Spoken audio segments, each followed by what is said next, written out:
1시간 정도 지났을 때 드디어 민수가 움직이기 시작했어요. 검사관들이 철근 배치를 확인하고 있을 때 민수가 조심스럽게 다가갔습니다. 실례합니다. 검사관님들께 반드시 말씀드릴 것이 있습니다. 소장은 깜짝 놀라며 황급히 민수를 제지하려 했습니다. 야! 내가 뭔데 끼어들어! 일이나 해! 하지만 민수는 물러서지 않았어요. 저는 이 현장의 실질적인 설계자이자 시공 책임자입니다. 민수의 당당한 선언에 현장이 순간 조용해졌어요. 본 격적인 이야기를 시작하기 전에 구독과 좋아요를 눌러주세요. 이야기에 깊이 빠지면 깜빡 잊을 수가 있답니다. 누르셨다면 이제 이야기를 시작해 볼까요? 정희는 오늘도 변함없이 아침 6시에 눈을 떴습니다. 오래된 한옥마을의 작은 카페를 운영하며 살아온 지도 벌써 10년이 넘었죠. 58배 나이가 되었지만 정희는 여전히 부지런했습니다. 카페 문을 열기 전 동네 한 바퀴를 도는 것이 그녀의 일과였거든요. 이른 아침 공기는 맑고 시원했고 아직 잠에서 깨지 않은 마을의 고요함이 정희의 마음을 평온하게 만들었어요. 소도시의 아침은 참 평온했습니다. 골목마다 피어오르는 밥 짓는 연기, 일찍 나서는 사람들의 발걸음 소리, 그리고 멀리서 들려오는 닭 우는 소리까지. 정희는 이런 일상이 좋았어요. 복잡하고 바쁜 도시 생활을 뒤로하고 이곳에 정착한 것을 후회해 본 적이 없었습니다. 하지만 마음 한구석에는 늘 걱정이 하나 자리 잡고 있었죠. 바로 사위 민수 때문이었습니다. 결혼 초기만 해도 민수는 정말 든든한 사위였어요. 건설회사를 운영하며 잘 나가는 사업가였거든요. 키도 크고 건장한 체격에다가 말도 예의 바르게 잘했습니다. 무엇보다 딸 선영이를 진심으로 아끼는 모습이 눈에 보였어요. 딸 결혼식 때만 해도 모든 사람들이 부러워했었죠. 선영이가 정말 좋은 사람 만났네요 라며 모두들 축하해 주었습니다. 민수의 건설회사는 제법 규모가 컸어요. 직원도 20명이 넘었고 시내 한복판에 있는 사무실도 꽤 넓었습니다. 정희가 가끔 딸과 함께 민수 회사에 놀러 가면 직원들이 모두 정중하게 인사를 했어요. 사장님, 장모님 오셨네요 라며 웃으면서 맞아주곤 했죠. 그때의 민수는 정말 자신감이 넘쳤습니다. 양복 차림새도 말쑥했고 말 한마디 한마디에도 여유가 느껴졌어요. 민수는 정희에게도 항상 예의를 다했어요. 명절이나 생일 때면 꼭 좋은 선물을 준비했고 평소에도 안부 전화를 자주 했습니다. 어머니, 몸은 괜찮으시죠? 카페 일은 너무 무리하지 마세요라며 늘 걱정해주곤 했어요. 정희는 그런 민수가 고마웠습니다. 하지만 3년 전부터 분위기가 달라지기 시작했어요. 처음엔 사업이 어려워졌다는 이야기를 들었습니다. 건설 경기가 나빠지면서 신규 공사를 따내기가 힘들어졌다고 하더군요.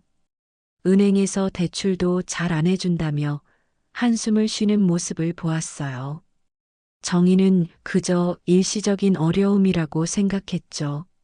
사업이란 원래 오르락 내리락 하는 것이니까요. 그런데 시간이 지날수록 상황은 더욱 악화되었습니다. 민수는 점점 말이 없어졌고 표정도 어두워졌어요. 예전에는 선영이와 함께 정희의 카페에 자주 놀러 왔는데 어느 순간부터는 얼굴을 보기 어려워졌습니다.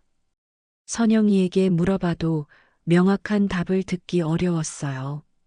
민수 오빠가 요즘 너무 힘들어해요. 회사 일 때문에 스트레스를 많이 받고 있어요. 라는 말만 반복할 뿐이었죠. 그러던 어느 날 민수가 갑자기 잠시 쉬겠다는 말을 남겼습니다. 회사 일을 정리하고 한동안 쉬어야겠다는 거였어요. 정희는 그 말을 듣고 마음이 착잡했습니다. 그렇게 열심히 키워온 회사를 쉽게 포기할 리가 없는데 도대체 무슨 일이 있었던 걸까 궁금했거든요. 정희는 사위를 걱정했지만 섣불리 나서지는 않았습니다. 어른이 된 자식들의 일에 너무 개입하는 것도 좋지 않다고 생각했거든요. 하지만 마음속으로는 늘 민수가 걱정이었어요. 밤에 잠자리에 누우면 자꾸 민수 생각이 났습니다. 한때 그렇게 당당하고 자신감 넘치던 사위가 어쩌다 이렇게 되었을까 하는 안타까움이 있었어요.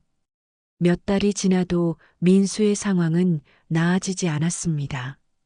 오히려 더 움츠러든 것 같았어요. 가끔 선영이와 함께 나타나도 예전처럼 활기찬 모습은 찾아볼 수 없었습니다. 말수도 적어졌고 시선도 자주 아래쪽을 향했어요. 정희는 그런 민수를 볼 때마다 가슴이 아팠습니다. 그날도 정희는 평소와 다름없이 장을 보러 나갔습니다. 동네 재래시장은 언제나 활기가 넘쳤어요. 상인들의 구수한 사투리가 정겹게 들렸고 신선한 채소와 과일들이 정희의 눈을 즐겁게 했습니다. 카페에서 쓸 좋은 재료들을 고르는 일은 정희에게 작은 즐거움이었어요. 오늘은 특히 토마토가 싱싱해 보여서 몇 개를 더 샀습니다. 장을 다 본 후 정희는 천천히 집으로 발걸음을 옮겼어요. 한옥마을을 지나 큰 길로 나오는 길목에는 요즘 한창 재개발 공사가 진행되고 있었습니다. 오래된 건물들을 허물고 새로운 아파트를 짓는 현장이었어요. 공사가 시작된 지도 벌써 반년이 넘었는데 규모가 커서 완공까지는 시간이 더 걸릴 것 같았습니다. 평소에는 그냥 지나치던 공사 현장이었는데 오늘은 뭔가 달랐어요. 현장에서 나오는 소음이 유난히 크게 들렸거든요. 정희는 무의식적으로 공사장 쪽을 바라봤습니다. 그런데 갑자기 거친 고함 소리가 들려왔어요. 야, 이 돌대가리야. 이따위로 일할 거면 당장 꺼져. 정희는 깜짝 놀라 걸음을 멈췄습니다. 너무나 거칠고 모욕적인 말이었거든요. 누군가가 심하게 혼나고 있는 것 같았어요. 정희는 호기심과 걱정이 섞인 마음으로 현장 쪽을 더 자세히 들여다봤습니다. 그리고 그 순간 정희의 심장이 멈출 듯 했어요. 먼지투성이 작업복을 입고 고개를 푹 숙인 채 서 있는 사람이 바로 민수였던 거예요. 안전조끼와 헬멧을 쓴 현장 소장으로 보이는 남자가 민수 앞에서 득득대며 욕설을 퍼붓고 있었습니다. 내 놈 같은 것들은 평생 막노동이나 하다가 끝나는 거야. 어차피 아무것도 없잖아. 소장의 목소리는 점점 더 커졌어요. 나이도 먹을 만큼 먹었으면서 이것도 제대로 못하냐고. 머리는 장식이야, 장식? 대체 어느 동네에서 굴러온 거야? 주변에 있던 다른 노동자들이 민망한 듯 시선을 피했지만 소장은 멈추지 않았습니다. 이런 식으로 일할 거면 집에나 가서 놀아. 여기는 내가 놀러 오는 곳이 아니야. 소장은 민수를 노골적으로 얕잡아 보는 눈빛이었어요. 꼴값 떨지 말고 제대로 해. 돈 받고 일하는 거 아니야? 아니면 그냥 집에 가. 오늘 하루치 임금도 없어. 민수는 아무 말도 하지 못한 채 고개만 더 깊이 숙였어요. 그 모습을 본 정희는 숨이 막히는 듯한 분노를 느꼈습니다. 어쩌다 우리 민수가 저렇게까지 당해야 하는 건지 도무지 이해할 수가 없었어요. 한때 건설회사 대표로 성공의 길을 달리던 사위였는데 3년 전부터 시작된 건설 경기 하락과 은행의 대출 중단으로 갑자기 부도가 난 후 이렇게 몰락할 줄은 꿈에도 생각하지 못했습니다. 정희는 그 순간 떨리는 손으로 스마트폰을 꺼냈습니다. 무언가 해야 할 것 같았지만 정작 누구에게 전화를 걸어야 할지 몰랐어요. 하지만 이 상황을 그냥 지켜만 볼 수는 없었습니다. 그날 밤 정희는 선영이에게 아무 말도 하지 않았습니다. 저녁 식사 때 선영이가 엄마 오늘 하루 어떠셨어요? 라고 물었지만 정희는 그저 응, 별일 없었어 라고 대답할 뿐이었어요. 하지만 마음속으로는 온갖 생각이 복잡하게 얽혔습니다. 도대체 민수에게 무슨 일이 일어난 건지, 왜 저런 곳에서 일하고 있는 건지 도무지 이해할 수가 없었거든요. 잠자리에 누워서도 정희는 잠을 이룰 수 없었습니다. 민수가 현장 소장에게 혼나던 모습이 자꾸만 떠올랐어요. 고개를 푹 숙이고 아무 말도 못하던 그 모습이 너무나 안타까웠습니다. 한때 그렇게 당당하던 사위가 어쩌다 저렇게 되었을까 하는 생각에 마음이 아팠어요. 정희는 뒤척이다가 새벽 4시가 되어서야 겨우 잠이 들었습니다. 다음 날 새벽 정희는 평소보다 일찍 일어났어요. 어젯밤부터 마음에 품고 있던 계획이 있었거든요. 카페 준비를 서둘러 마치고 재개발 현장 쪽으로 향했습니다. 민수가 언제 출근하는지 확인해 보고 싶었어요.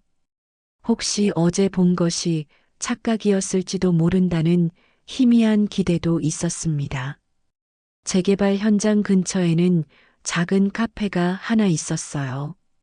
정희는 그곳에 앉아 창문 너머로 공사장을 지켜봤습니다.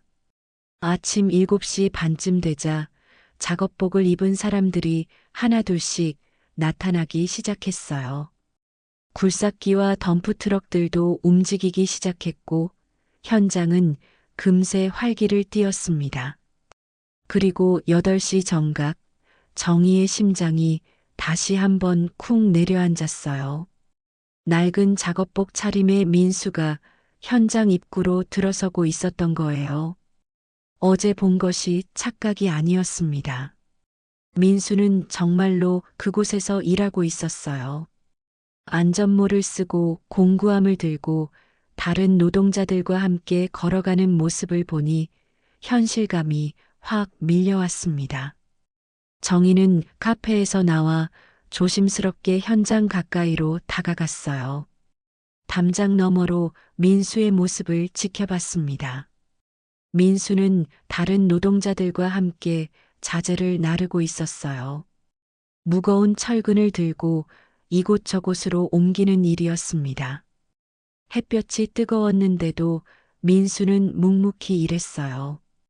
땀이 비 오듯 흘렀지만 잠시도 쉬지 않았습니다.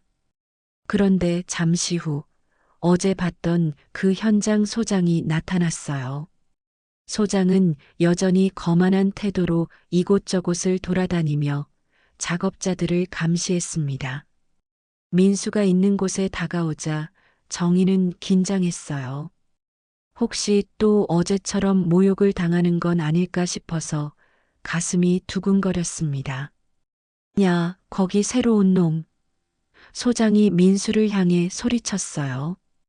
철근 옮기는 게 그게 다야? 좀 더 빨리 해. 이런 식으로 일하면 언제 끝나겠어? 민수는 고개를 숙이고 죄송합니다라고 대답했어요. 그 목소리가 너무 작아서 정희도 간신히 들을 수 있었습니다. 죄송하긴 뭘 죄송해. 말로만 죄송하다 하지 말고 일로 보여줘. 소장의 목소리는 점점 커졌어요. 다른 사람들은 다 잘하는데 너만 뭐야? 나이 먹은 게 자랑이야? 주변 노동자들이 슬쩍슬쩍 쳐다봤지만 아무도 나서지는 않았어요. 정희는 그 모습을 보며 주먹을 꽉 쥐었습니다. 당장 달려가서 소장에게 따지고 싶었지만 그럴 수도 없는 노릇이었어요. 민수에게 더 큰 피해가 갈지도 모르니까요. 하지만 가만히 보고만 있기에는 너무나 화가 났습니다. 점심시간이 되자 작업자들이 하나둘씩 그늘진 곳으로 모여들었어요. 도시락을 꺼내어 먹는 사람들도 있었고 근처 식당으로 향하는 사람들도 있었습니다. 민수는 혼자서 구석진 곳에 앉아 편의점에서 산 김밥을 먹고 있었어요. 다른 사람들과 어울리지 않고 혼자 있는 모습이 더욱 쓸쓸해 보였습니다. 정희는 더 이상 참을 수 없었어요. 담장을 따라 돌아서 현장 입구로 향했습니다. 경비원에게 실례합니다. 안에서 일하는 민수라는 분 좀 만날 수 있을까요? 라고 물었어요. 경비원은 의아한 표정을 지었지만 점심시간이니까 잠깐은 괜찮을 거예요 라고 말했습니다. 정희가 민수 앞에 나타나자 민수는 깜짝 놀라며 일어섰어요. 어머니, 어떻게 여기에? 민수의 얼굴에는 당황스러운 표정이 역력했습니다. 정희는 민수를 자세히 살펴봤어요. 얼굴이 많이 타서 검게 되었고 손은 굳은 살과 상처투성이었습니다. 한 달 전만 해도 하얗고 부드러웠던 손이었는데 말이에요. 민수야, 도대체 왜 여기서 일하고 있는 거니? 정희의 목소리에는 걱정과 안타까움이 섞여 있었어요. 민수는 시선을 피하며 대답했습니다. 그냥 임시로 도와주는 거예요. 별거 아니에요. 별거 아니긴 뭐가 별거 아니야. 회사는 어떻게 된 거고 선영이는 알고 있는 거야? 정희의 질문에 민수는 더욱 당황스러워했어요. 어머니, 여기서는 조용히 해주세요. 다른 사람들이 들으면. 정희는 민수의 반응이 이상했어요. 단순히 임시로 도와주는 일이라면 이렇게까지 당황할 이유가 없었거든요. 뭔가 숨기고 있는 게 분명했습니다. 민수야, 엄마한테 솔직히 말해봐. 도대체 무슨 일이 있었던 거야? 하지만 민수는 끝까지 입을 열지 않았어요. 정말 별일 아니에요. 곧 정리될 거예요. 어머니, 선영이한테는 말씀하지 말아주세요. 걱정만 시킬 뿐이에요. 민수의 목소리에는 간절함이 묻어 있었습니다. 점심시간이 끝나갈 무렵 소장이 다시 나타났어요. 야, 점심시간 끝났어. 빨리 일해. 소장은 민수와 정희를 번갈아 보더니 미간을 찌푸렸습니다. 여기 누구야? 작업장에 가족들 불러들이면 어떻게 해? 민수는 황급히 정희에게 말했어요. 어머니, 빨리 가세요. 일해야 해요. 정희는 할 수 없이 현장을 떠날 수밖에 없었지만 마음은 더욱 무거워졌습니다. 민수가 뭔가 큰 문제에 빠져 있다는 것은 분명했어요. 집으로 돌아가는 길에 정희는 현장 주변 상가들을 둘러봤습니다. 혹시 민수에 대해 아는 사람이 있을지도 모른다는 생각이 들었거든요. 현장 맞은편에 있는 작은 분식집에 들어가서 사장에게 물어봤어요. 혹시 맞은편 공사장에서 일하는 사람들 아세요? 분식집 사장은 고개를 끄덕였습니다. 네, 가끔 여기서 밥 먹으러 와요. 왜요? 정희는 민수의 특징을 설명하며 물었어요. 키 크고 나이 좀 있는 사람 혹시 아세요? 분식집 사장은 잠시 생각하더니 말했어요. 아, 그 사람 말씀이신가 봐요. 요즘 여기서 막노동하는데 뭔가 다른 사람들이랑 좀 달라 보이더라고요. 말투도 그렇고, 그런데 현장 소장이랑은 별로 안 친한 것 같아요. 자주 혼나는 걸 봤거든요. 그 말을 들은 정희의 의심은 더욱 커졌습니다. 민수가 단순히 임시로 일하는 게 아니라는 생각이 들었어요. 뭔가 더 복잡한 사정이 있을 것 같았습니다. 정희는 다음 날부터 재개발 현장을 자주 지나다니며 상황을 지켜봤습니다.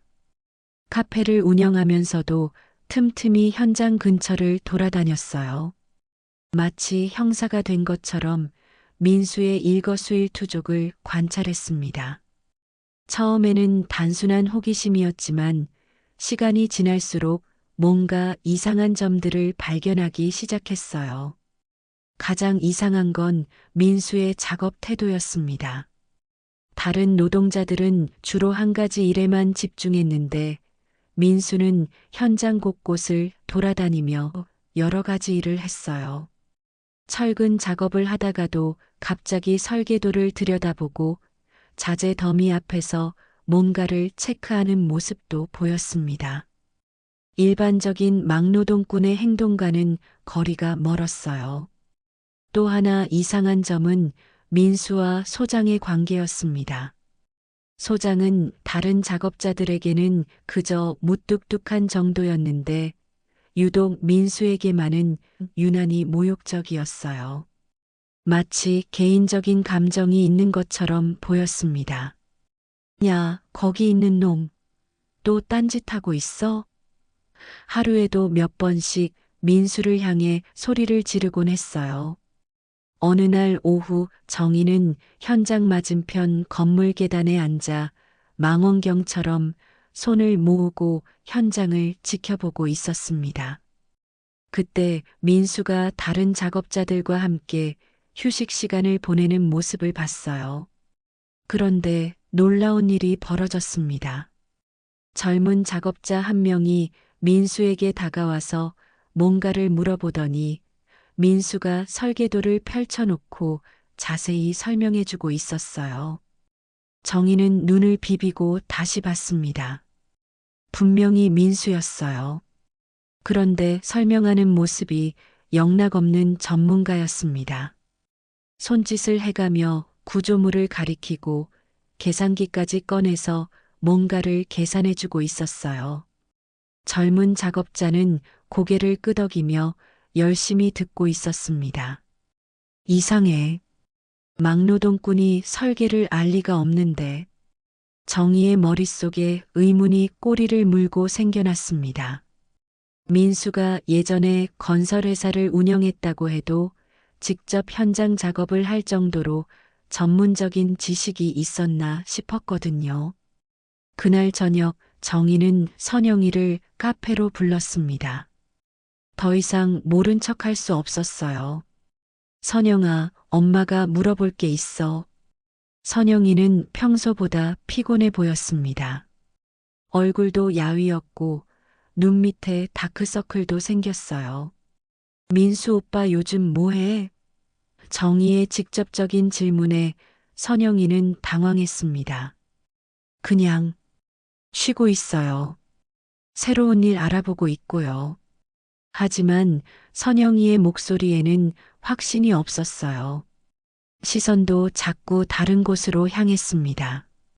선영아, 엄마한테 거짓말하지 마. 정희는 단호하게 말했어요. 민수 오빠가 재개발 현장에서 일하는 거 엄마가 다 봤어. 선영이의 얼굴이 순간 하얗게 변했습니다. 어떡해. 도대체 무슨 일인지 엄마한테 솔직히 말해봐. 왜 저런 곳에서 고생하고 있는 거야? 정희의 목소리에는 간절함이 묻어 있었어요. 선영이는 한동안 말을 잇지 못했습니다. 그러다가 갑자기 눈물을 흘리기 시작했어요. 엄마, 사실은 선영이의 목소리가 떨렸습니다. 회사가 부도난 지 오래됐어요. 빚도 많이 있고 민수 오빠가 정말 힘들어해요. 선영이는 눈물을 닦으며 계속 말했어요. 오빠가 자존심 때문에 아무한테도 말하지 말라고 했어요. 특히 어머니한테는 절대로. 정희는 가슴이 먹먹했습니다. 사위가 그렇게 힘든 상황에 있었는데 자신은 전혀 모르고 있었던 거예요. 그럼 지금 빚은 얼마나 되는 거야? 정희의 질문에 선영이는 고개를 떨굴 뿐이었어요. 선영아, 엄마가 도와줄 수 있는 건 뭐든지 하겠어. 그러니까 숨기지 말고 다 얘기해봐. 정희는 선영이의 손을 잡았습니다. 하지만 선영이는 여전히 말을 아꼈어요. 오빠가 정말 싫어할 거예요. 이미 어머니께 너무 미안해하고 있어요. 그 순간 정희는 깨달았습니다. 민수가 현장에서 당하는 모욕과 고생이 단순히 일시적인 게 아니라는 것을, 그리고 이 모든 상황을 선영이도 알고 있으면서 함께 고통받고 있다는 것을 말이에요. 다음 날 아침 정희는 일찍부터 현장 근처에서 기다렸습니다. 이번에는 민수와 제대로 된 대화를 하겠다고 마음먹었어요. 더 이상 숨어서 지켜볼 수만은 없었습니다. 민수가 현장에 도착하자 정희는 과감하게 다가갔어요. 민수야. 민수는 정희를 보고 깜짝 놀랐습니다. 어머니, 왜 또? 우리 제대로 얘기 좀 하자. 더 이상 숨기지 말고. 정희의 단호한 태도에 민수는 당황했어요. 주변에 다른 작업자들도 있어서 난처한 상황이었습니다. 어머니, 여기서는 안 돼요. 일해야 해요. 민수가 말했지만 정희는 물러서지 않았어요. 그럼 점심시간에 만나자. 꼭이야. 그때 또다시 그 소장이 나타났습니다. 야, 여기서 뭐 하는 거야? 일 시작한다고. 소장은 민수를 노려보며 말했어요. 가족들 만나려면 집에서 만나. 여기는 일하는 곳이야. 정희는 그 소장을 똑바로 바라봤습니다.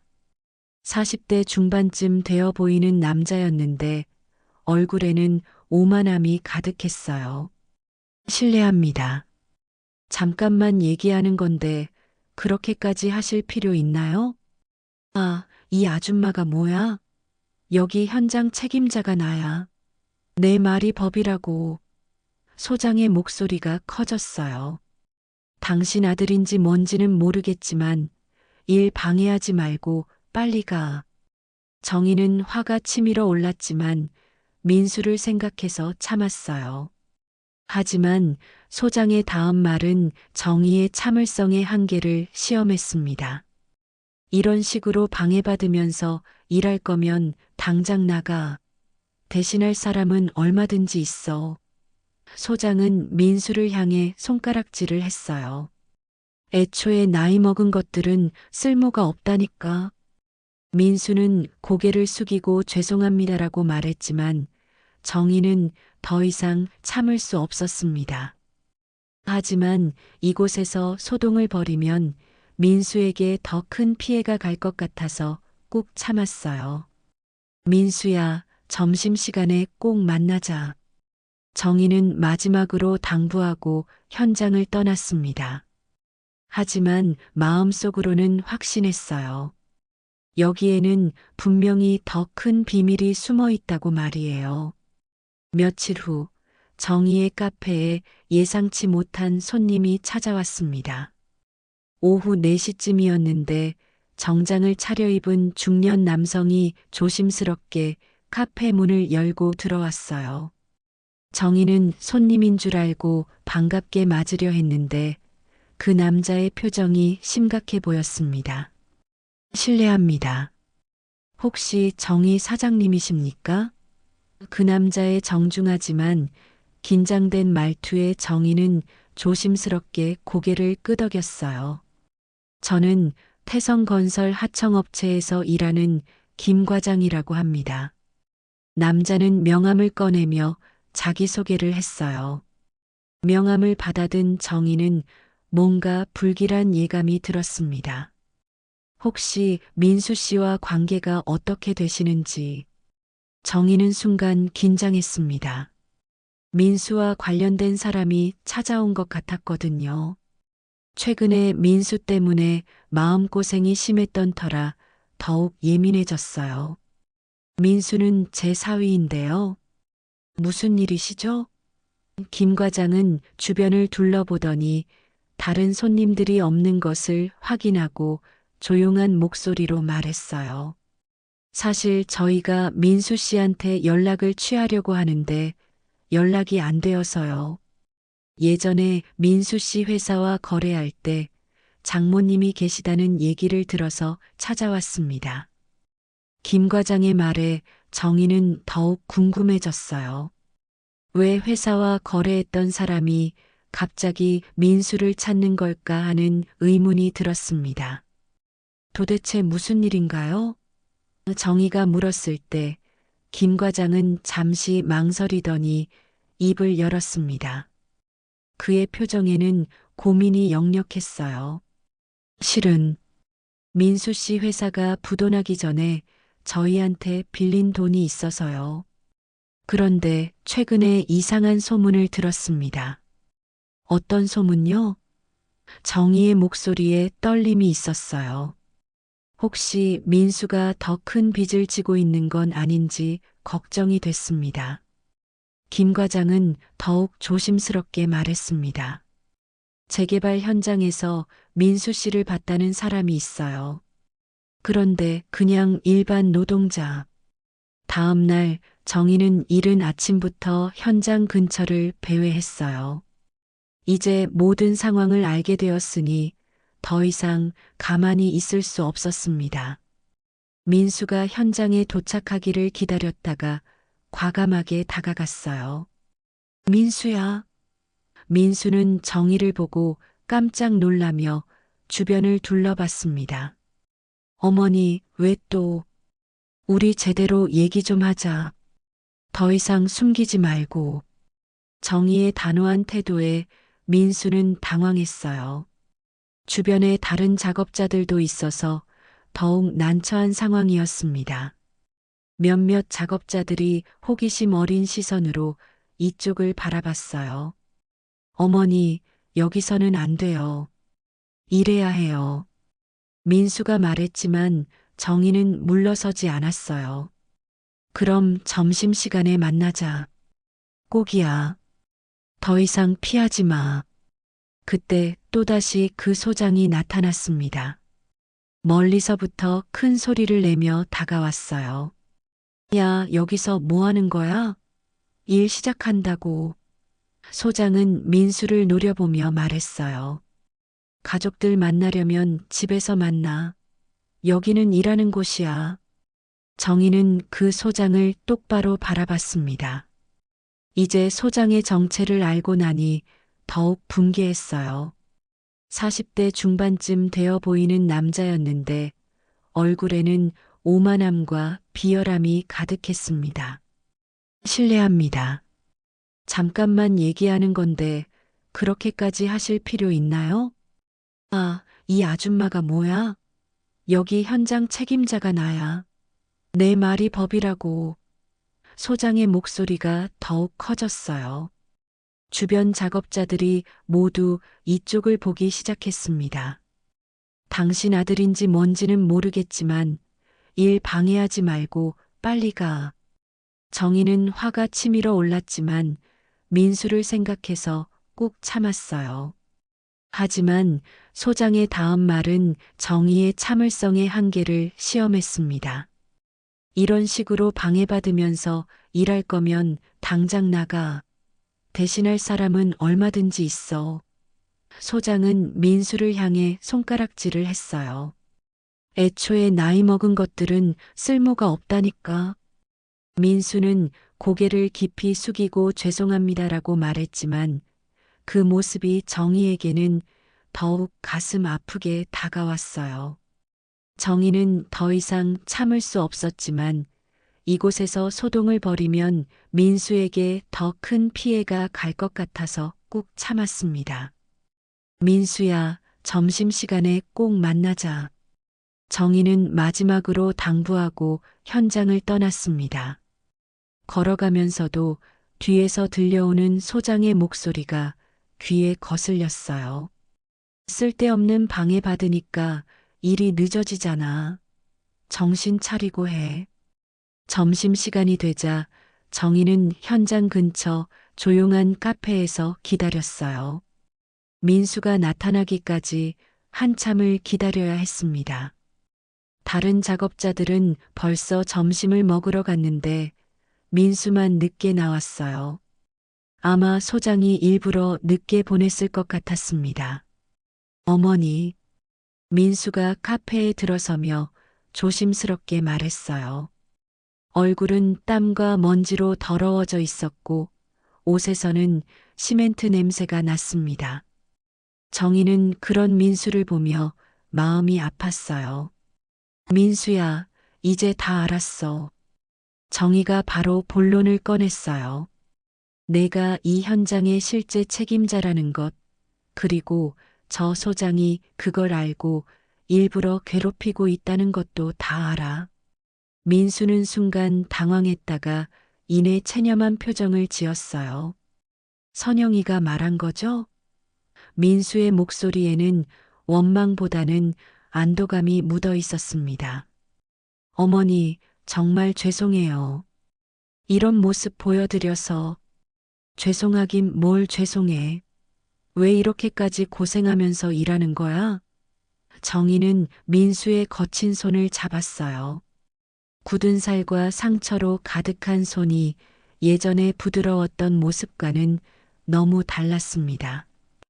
도대체 무슨 사정이 있길래? 민수는 한동안 말을 잇지 못했어요. 눈시울이 붉어지더니 결국 고개를 떨겼습니다. 어머니, 제가 너무 무능해서 회사도 망하게 하고 선영이도 고생시키고. 민수의 목소리가 떨렸어요. 그건 내 잘못이 아니야. 경기가 나빠서 그런 거잖아. 정희가 위로했지만 민수는 고개를 저었어요. 아니에요. 제가 욕심을 너무 많이 부렸어요. 큰 프로젝트를 여러 개 동시에 진행하려다가 자금이 막혔거든요. 민수가 차근차근 설명하기 시작했어요. 사실 이 재개발 프로젝트는 제가 부도나기 전에 따낸 마지막 사업이었어요. 하지만 회사가 망하면서 공식적으로는 진행할 수 없게 됐죠. 그래서 다른 업체 명의로 넘겼는데, 그럼 지금은 어떤 상황인 거야? 정희가 물었어요. 민수는 쓴웃음을 지으며 대답했습니다. 명목상으로는 제가 그냥 현장 관리 직원이에요. 하지만 실제로는 모든 설계와 시공을 제가 책임지고 있어요. 그럼 수익은? 정희의 질문에 민수의 표정이 더욱 어두워졌어요. 대부분 빚 갚는 데 들어가요. 그리고 명목상 사장에게도 일정 부분 줘야 하고, 제게 남는 건 정말 얼마 안 돼요. 정희는 상황이 생각보다 훨씬 심각하다는 것을 깨달았어요. 그럼 언제까지 이런 식으로 할 거야? 몸이 나만하겠어? 어머니, 사실은. 민수가 조심스럽게 말을 이어갔어요. 이 현장에는 더 큰 문제가 있어요. 민수의 표정이 진지해졌습니다. 저 소장과 일부 하청업체들이 부정한 자재를 쓰려고 해요. 부정한 자재? 정희가 놀라서 되물었어요. 민수는 고개를 끄덕이며 계속 설명했습니다. 품질이 기준에 못 미치는 철근과 시멘트를 사용하려고 해요. 차익을 남기려고요. 안전 기준도 무시하고 있고요. 정희는 충격을 받았어요. 그럼 위험한 거 아니야? 나중에 큰 사고가 날 수도 있는 거고. 맞아요. 그래서 제가 막아야 해요. 민수의 목소리에 결연함이 묻어 있었어요. 이 아파트에는 우리 동네 사람들이 들어갈 거예요. 제대로 지어야 해요. 그런데 제가 공식적인 권한이 없다 보니 그래서 직접 현장에 들어와서 확인하는 거구나. 정희가 이해했다는 듯 말했어요. 민수는 고개를 끄덕였습니다. 노동자로 들어와야 모든 걸 직접 볼 수 있어요. 어떤 자재가 들어오는지, 어떻게 시공하는지. 그럼 증거는 모으고 있는 거야? 정희의 질문에 민수는 쓴웃음을 지었어요.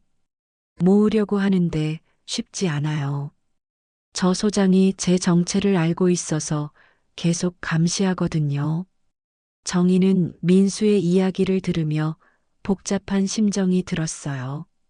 한편으로는 민수의 책임감과 양심에 대해 자랑스러웠지만 다른 한편으로는 이런 식으로 계속 고생하는 게 과연 옳은 건지 의문이 들었습니다. 민수야, 혼자서 다 해결하려고 하지 마. 정희가 진지하게 말했어요. 엄마도 도울 수 있는 일이 있으면 얘기해. 민수는 고개를 저었어요. 어머니께서 도와주실 수 있는 건 없어요. 너무 복잡한 문제라서. 하지만 정희는 포기하지 않았습니다. 그럼 최소한 저 소장이 괴롭히는 건 어떻게든 해결해야지. 이대로 두고 볼 수는 없어.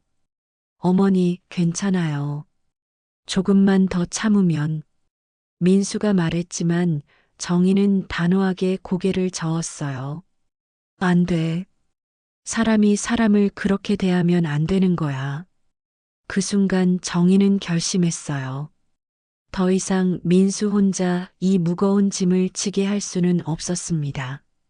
무엇이든 할 수 있는 일을 찾아서 도와야겠다고 마음먹었어요.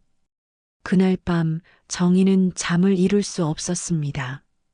민수가 털어놓은 이야기가 머릿속에서 맴돌았어요. 부정한 자재를 쓰려는 소장과 하청업체들, 그리고 그것을 막으려는 민수의 외로운 싸움.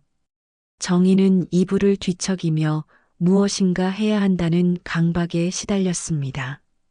새벽 5시 정희는 결국 잠자리에서 일어났어요.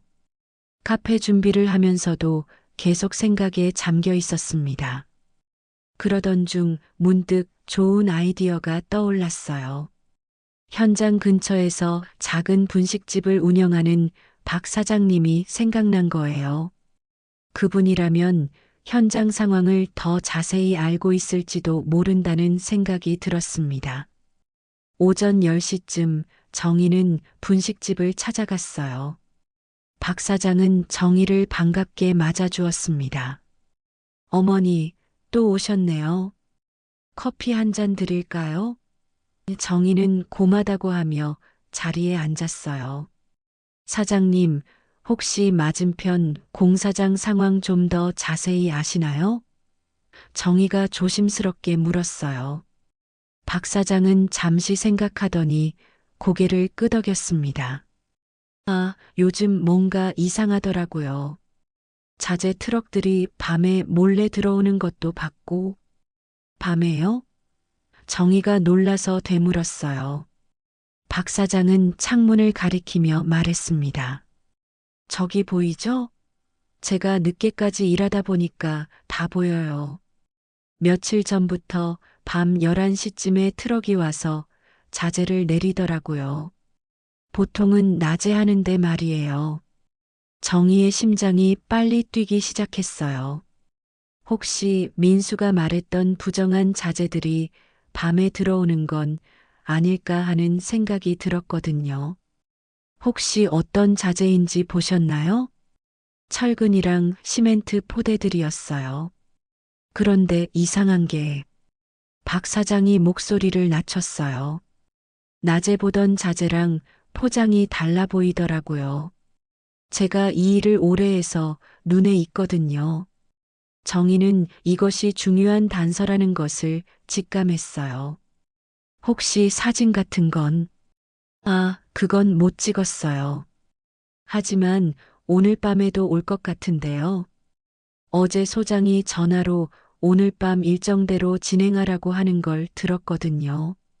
박 사장의 말에 정희는 가슴이 두근거렸어요.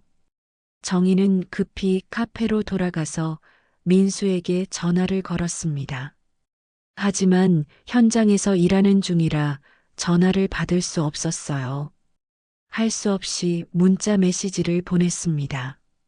민수야, 오늘 밤 중요한 일이 있을 것 같아. 퇴근하면 꼭 연락해. 오후 6시쯤 민수에게서 전화가 왔어요. 어머니, 무슨 일이세요? 정희는 박 사장에게서 들은 이야기를 자세히 전했습니다. 민수는 한동안 말이 없었어요. 어머니, 혹시 그 분식집 사장님이 오늘 밤에도 확인해 볼 수 있을까요? 민수의 목소리에 긴장이 묻어 있었어요. 만약 정말 부정자재가 들어온다면, 그럼 어떻게 할 거야? 정희가 물었어요. 민수는 잠시 고민하더니 말했습니다. 증거를 확보해야 해요. 사진이든 영상이든. 그날 밤 11시 정희는 박 사장과 함께 분식집에서 현장을 지켜보고 있었어요. 창문 틈새로 현장을 내다보니 평소보다 조용했습니다. 하지만 11시 반쯤 되자 정말로 대형 트럭 한 대가 나타났어요. 저거예요. 박 사장이 작은 목소리로 말했어요. 저 트럭이 어제도 왔던 거예요. 정희는 스마트폰을 꺼내 동영상 촬영을 시작했습니다. 트럭에서 철근과 시멘트 포대들이 내려지는 모습이 선명하게 보였어요. 그런데 정말 이상한 일이 벌어졌습니다. 낮에 보던 자재들과는 확연히 다른 포장지의 제품들이 내려지고 있었어요. 더구나 작업자들이 매우 조심스럽게 마치 들키면 안 되는 일을 하는 것처럼 행동했습니다. 가장 놀라운 건 소장이 직접 나와서 작업을 지휘하고 있다는 것이었어요. 평소에는 작업자들에게 소리만 지르던 소장이 직접 나서서 자재를 확인하고 있었습니다. 조심해서 옮겨. 다른 자재들이랑 섞이지 않게. 소장의 목소리가 조용한 밤 공기를 가르며 들려왔어요. 정희는 모든 상황을 동영상으로 촬영했습니다. 트럭의 번호판, 자재의 포장지, 그리고 소장이 지시하는 모습까지 빠뜨리지 않고 담았어요. 박 사장도 자신의 핸드폰으로 사진을 찍어 주었습니다. 작업이 끝나자 소장은 작업자들에게 뭔가 지시했어요. 이 일은 절대 다른 사람한테 말하면 안 된다. 특히 새로운 놈한테는 절대로.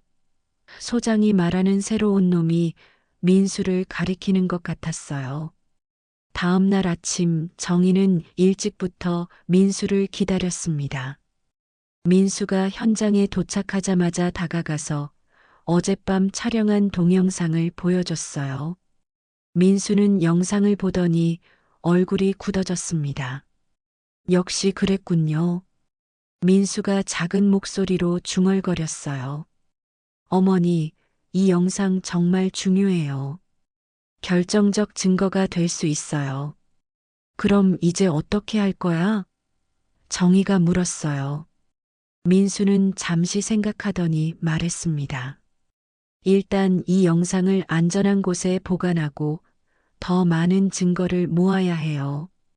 그리고 민수가 말을 멈췄어요. 멀리서 소장이 다가오고 있었거든요. 어머니, 빨리 가세요. 들키면 안 돼요. 민수는 정희를 재촉했지만 정희는 쉽게 물러서지 않았어요. 민수야, 혼자 하려고 하지 마. 이제는 엄마도 함께 할 거야. 정희의 단호한 말에 민수는 놀란 표정을 지었어요. 하지만 소장이 가까이 다가오고 있어서 더 이상 얘기할 시간이 없었습니다. 야, 또 왔네. 소장이 큰 소리로 말했어요. 몇 번 말해야 알아듣겠어? 여기는 일하는 곳이라고. 하지만 이번에는 정희의 반응이 달랐어요. 어젯밤 본 소장의 모습을 알고 있으니 더 이상 무서워하지 않았습니다. 실례하지 않겠습니다. 곧 갈게요. 정희는 차분하게 대답했어요. 그리고 민수에게 작은 목소리로 말했습니다. 오늘 저녁에 꼭 만나자. 소장은 정희가 의외로 당당하게 대응하자 약간 당황하는 것 같았어요. 하지만 여전히 거만한 태도를 유지했습니다. 다음부터는 미리 연락하고 와. 현장 규칙이야. 정희는 그 말을 듣고 씁쓸하게 웃었어요. 현장 규칙을 말하는 사람이 밤에는 몰래 부정자재를 반입하고 있다니 참으로 아이러니했습니다. 하지만 지금은 참을 때였어요. 더 큰 계획을 위해서 말이에요. 그날 저녁 민수와 정희는 조용한 카페에서 만났습니다. 정희는 촬영한 영상을 다시 보여주며 말했어요. 이제 우리가 할 일을 정해보자. 다음 날 아침 정희는 평소보다 훨씬 일찍 일어났습니다. 시계를 보니 새벽 5시였어요. 오늘이 모든 것이 결정되는 날이라는 생각에 밤새 뒤척이다가 결국 잠을 제대로 이루지 못했습니다. 마음이 너무 조급해서 가만히 누워 있을 수가 없었거든요. 카페 준비를 하면서도 계속 시계를 보며 시간을 확인했어요. 오전 10시에 구조안전 검사가 시작될 예정이었거든요. 민수와 함께 준비한 모든 증거들을 다시 한번 점검해 봤습니다.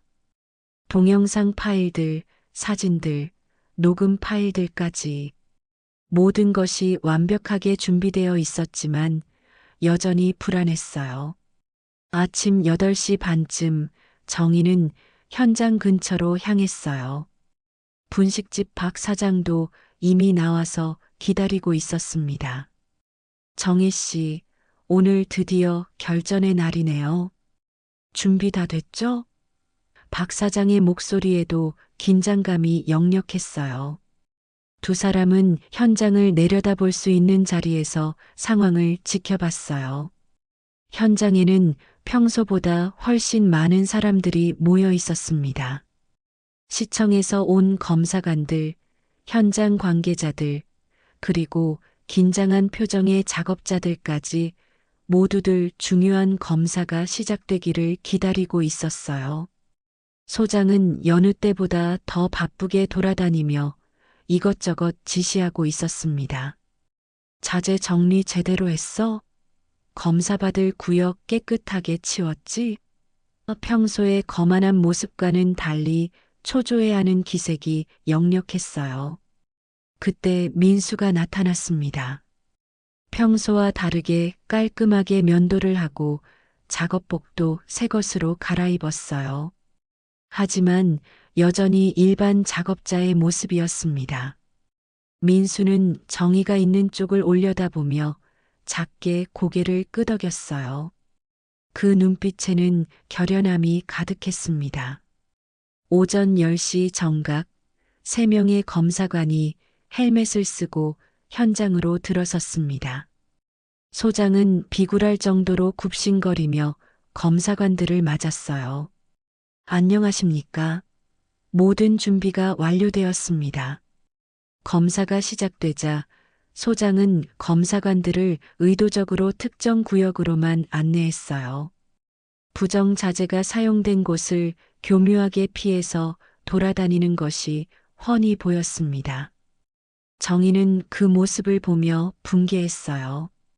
1시간 정도 지났을 때 드디어 민수가 움직이기 시작했어요.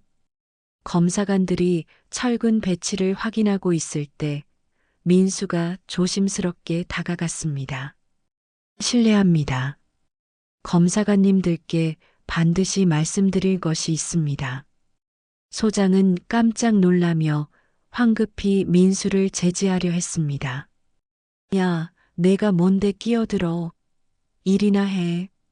하지만 민수는 물러서지 않았어요. 저는 이 현장의 실질적인 설계자이자 시공 책임자입니다. 민수의 당당한 선언에 현장이 순간 조용해졌어요.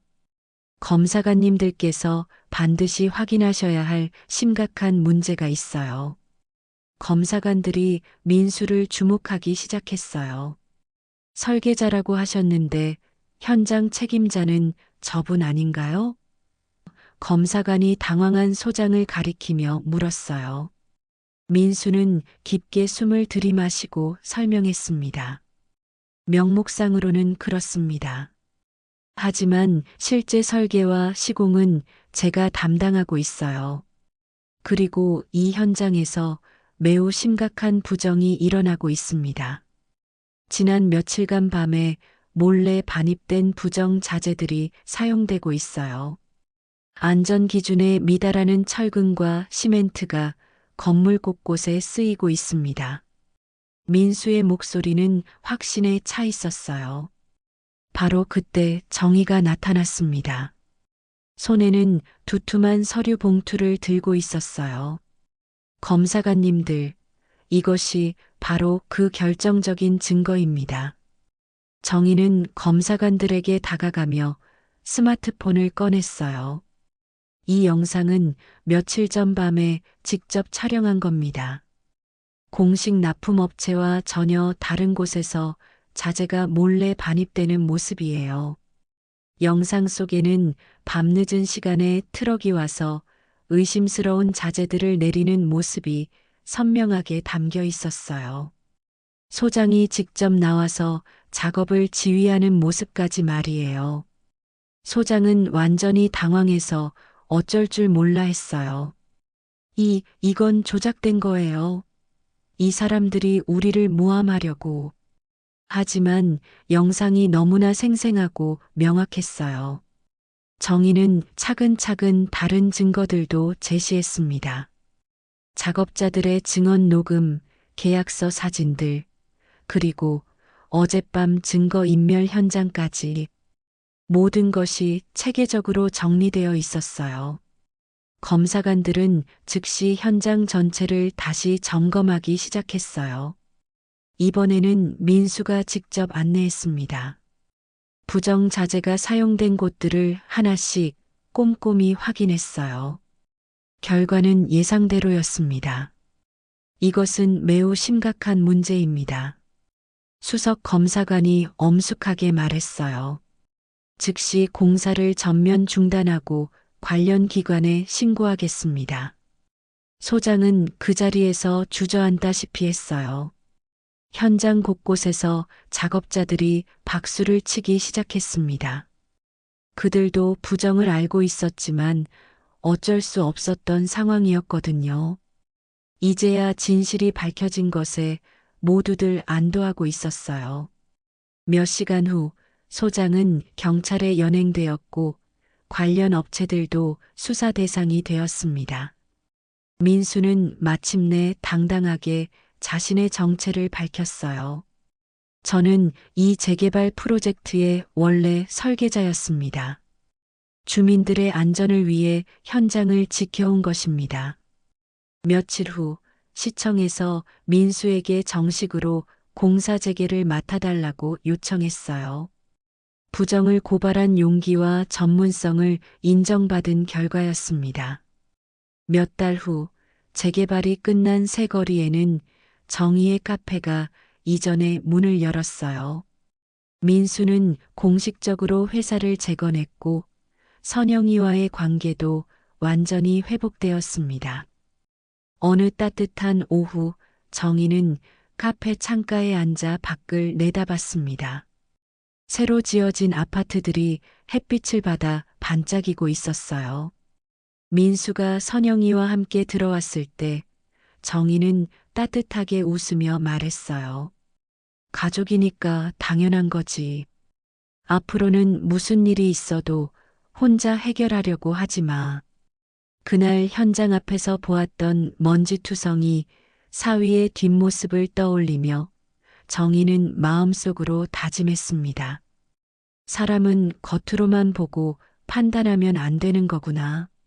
그리고 진실은 언젠가는 반드시 빛을 보게 되는 거야. 창밖으로 보이는 새 아파트들 사이로 석양이 아름답게 물들어가고 있었어요. 정희는 평온한 마음으로 그 광경을 바라보며 흙먼지 속에 묻혔던 소중한 진실이 마침내 세상의 햇빛을 보게 된 것에 깊은 만족감을 느꼈습니다. 이야기 재미있게 들으셨나요? 다음에 더 재미있는 이야기를 들려드리겠습니다. 오늘도 행복한 하루 되세요.